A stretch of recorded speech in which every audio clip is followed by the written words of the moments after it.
Hello everybody, welcome back to Ghostly French Toast, and today's going to be a little quicker video. I'm currently not feeling the best if you can't tell my voice, but I still want to get a video out for you guys, and it's also a topic that's not too much lore, but there's some interesting implications around it.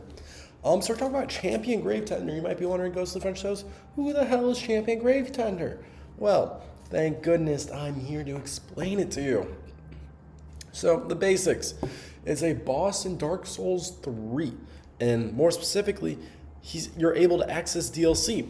So this is the guy you fight at the bottom of Ariandel in the Flower Field, which is such a dope arena. Was kind of wasted on this boss fight. So I'm trying to give him some significance, even though he's absolutely dog shit of a boss's choice.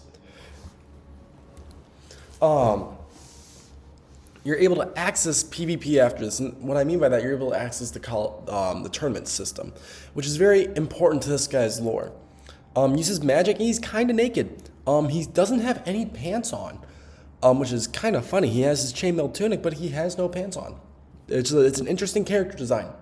I think having the airflow helps being more dynamic. You know, I've heard that before. So as I mentioned before, the Undead Tournament, yes, it is a part of the PvP system, in game, but the lore surrounding it is a very interesting idea. Found in Champion's Bones. So something that I think very interesting is a lot of these arenas are taken part from maps, the maps of what's it called? The maps of of the game. But in lore significance, I think these champions or ashes are kind of like getting high, if you will, because these arenas are very significant lore areas. You have the final area in the Soul of Cinder, a champion where champions go. You have Archdragon Peak, Nameless King. That is a champion. You have Anor Londo, the champions of champions. Even though it's ruined Anor Londo, it's still Anor Londo design. So I think these, the bones itself is kind of like getting high in the sense when you cast them into the fire to access it.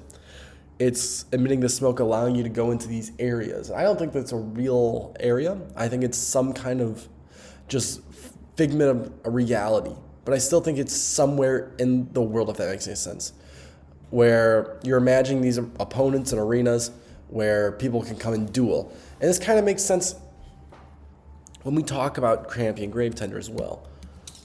Made many years ago, because we know Champion Gravetender has been around for a while. It's used to celebrate undeath. So with being undead or unkindled, they're able to reborn, die again. And for a long time, the gods kind of you kind of weird for that, bro. Even though they're kind of immortal too for a while. So very hypocritical in nature. But an undead created these tournaments in order to celebrate undeath. So also we know this bro's got a great wolf. We know these are large wolves that they're pack leaders, because we see in Ariandel how this bro basically starts charging at everybody, and it's kind of silly, goofy. They're very loyal, as we know, to Sif and now Gravetender. Great wolves in Dark Souls are important. You have Farron's Great Wolf in Dark Souls 3. You have Rat, even though it's a rat, it's a great wolf. It's a great fucking wolf. It's not a rat. Royal Rat Vanguard. It is a fucking dog. Farron has a large influence on wolves and culture as a whole. Why Ariandel? Why this guy? Place for Lost Souls. Fresh place to start. I think he comes here because his comrades have been here for a long time, and that kind of implements where this area kind of started. I think Ariandel was the start of the Undead tournaments, mainly being one, because you have that arena right above it. And you might be wondering, didn't you say it's kind of like leading to get high, but you have to have a start somewhere. I think that is a perfect arena, similar to all the other arenas in Dark Souls 3. When it comes to the tournament system, they're very similar to that style. So I think even though it's a reference to Dark Souls 1, I think it's also, that's the first arena, and that's where the Undead tournaments actually started. Because we see the graves of his friends down below. So that's what I'm assuming, that they're also a part of the Undead tournament. Who is Gravetender? Why am I talking about this? He's the main winner of the end of the tournament. The tournament started Ariandel, my personal theory. Fought near Gravetender's spot in the tower. I think he's paying respects to the people down below. So yeah, that's it for this time. Sorry it's a very short video. I'm feeling absolutely horrible. I have a man cold.